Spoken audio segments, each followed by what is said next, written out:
دوستو، قرآن حکیم کتاب ہدایت ہے۔ اس کی تلاوت کا مقصد دل بہلانا اور وقت گزارنا نہیں، بلکہ اس کا مقصد اول تعمیر انسانیت اور تشکیل سیرت ہے۔ اور یہ مقصد تبھی حاصل ہو سکتا ہے جب پڑھنے والے کو اس کتاب عزیز سے دلی لگاؤ اور طبعی ربط پیدا ہو جائے۔ اس لگاؤ اور ربط کو پیدا کرنے کے لیے حکمائے اسلام نے چند آداب اور شرائط بتائے ہیں، جن کی پابندی اگر ایک قرآن پڑھنے والا کرتا ہے تو قرآن کریم سے فیضیاب ہونے کے دروازے اس کے لیے کھل جاتے ہیں۔ آئیے آج کی اس ویڈیو میں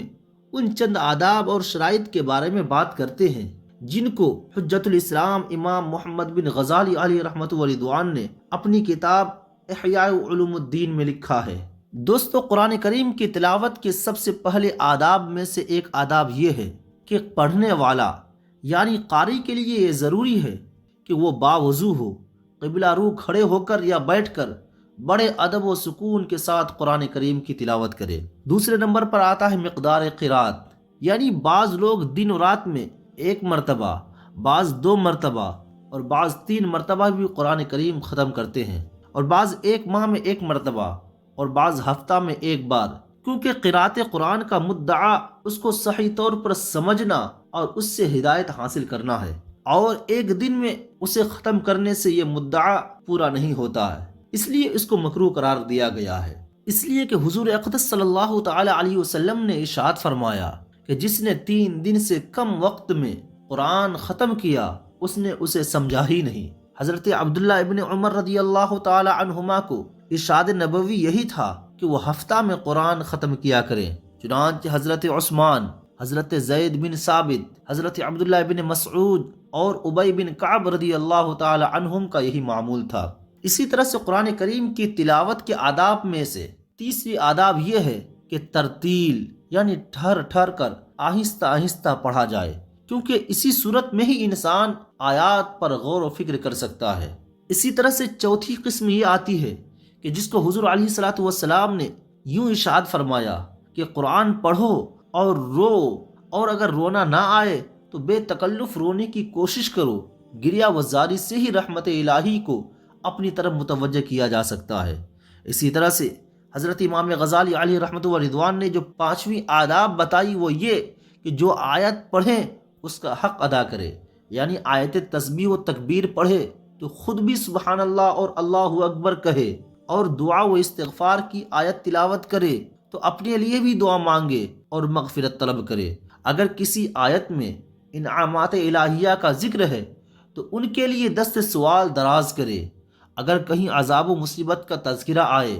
تو اپنے لیے پناہ مانگے۔ اگر آیت سجدہ پڑھے یا سنے تو سجدہ کرے، غرض کے جس مضمون کی آیت پڑھے اسی قسم کے تاثرات کا اظہار کرے۔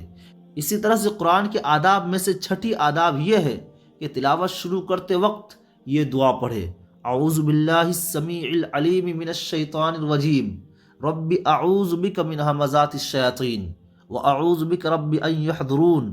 اور جب تلاوت ختم کرنے لگے تو یہ کہے: صدق اللہ تعالی وبلغ رسول اللہ صلی اللہ تعالی علیہ وسلم، اللہم انفعنا بہ وبارک لنا فیہ، الحمد للہ رب العالمین، واستغفر اللہ الحی القیوم۔ حضرت امام غزالی علیہ رحمۃ ورضوان نے جو 7ویں آداب بتائی ہے وہ یہ کہ پڑھتے وقت آواز اتنا بلند کرے کہ کم از کم خود سن سکے۔ اس سے زیادہ بلند آواز سے قرأت اگر کسی دوسرے شخص کے لیے تکلیف نہ ہو تو محبوب ہے، ورنہ مکروہ ہے۔ یعنی اگر ہم زور سے تلاوت کرتے ہیں اور سامنے بیٹھا یا جو کوئی اگل بغل میں ہے اگر اس کو برا محسوس نہیں ہوتا ہے تو یہ تو ٹھیک ہے، اور اگر اس کو برا محسوس ہوتا ہے تو پھر ایسی صورت میں زور سے قرآن پڑھنے کو مکروہ قرار دیا گیا ہے۔ اسی طرح سے 8ویں آداب یہ ہے کہ حضور کریم صلی اللہ تعالی علیہ وسلم کا ارشاد گرامی ہے: زینوا القرآن باصواتکم، یعنی خوش آوازی سے قرآن کو مزین و آراستہ کرو۔ دوسری حدیث پاک میں اللہ کے رسول علیہ الصلوۃ والسلام نے ارشاد فرمایا کہ جو قرآن کو خوش الحانی سے نہیں پڑھتا تو وہ ہم میں سے نہیں۔ اس لیے تکلف و تصنع کے بغیر جتنا ممکن ہو خوش الحانی سے پڑھے تاکہ خود بھی اور سننے والے بھی اس کی قرات سے لطف اندوز ہو سکے۔ ان کے علاوہ چند باطنی آداب و شرائط ہیں جن کا التزام باعث ہزار برکت و ثواب ہے۔ حضرت امام غزالی نے جس کو ذکر فرمایا ان میں سے پہلا یہ ہے کہ پڑھنے والے کا دل و دماغ اس کتاب مقدس کی عظمت اور اس کے نازل فرمانے والے کی عظمت سے لبریز ہو، اسے یہ احساس ہو کہ یہ کتاب کوئی معمولی کتاب نہیں ہے، اس کو کسی انسان نے تصریف نہیں کیا، بلکہ یہ خالق جن و بشر، مالک بحر و بر، رب السماوات والارض، احکم الحاکمین کا کلام معجز نظام ہے، جو اس نے اپنے بندوں کی ہدایت پذیری کے لیے اپنے محبوب و برگزیدہ بندے خاتم الانبیاء والمرسلین رحمت للعالمین محمد صلی اللہ تعالی علیہ وسلم کے قلب منیر پر نازل فرمایا ہے۔ اسی طرح سے دوسری باطنی آداب میں سے یہ ہے کہ دل کو تمام وسوسوں اور اندیشوں سے پاک کر کے بڑی یکسوئی اور حضور قلب سے اس کی تلاوت میں مشغول ہو۔ حضرت امام غزالی نے تیسری جو باطنی آداب بتائی وہ یہ ہے کہ فکر و تدبر کی جملہ صلاحیتوں کو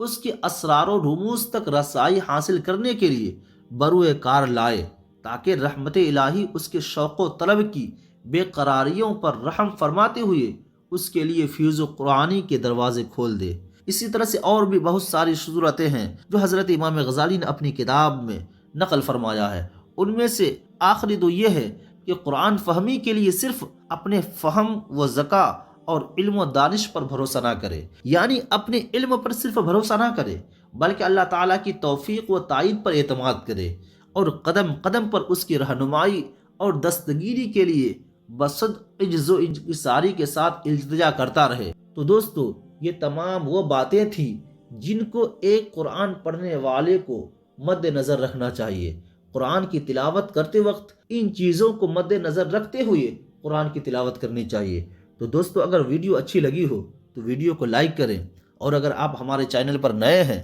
تو چینل کو سبسکرائب کرتے ہوئے بیل آئیکن کو ضرور دبائیں، تاکہ آپ کو اس طرح کی معلومات آگے ملتی رہے۔ ملتے ہیں پھر ایک نئے ویڈیو کے ساتھ۔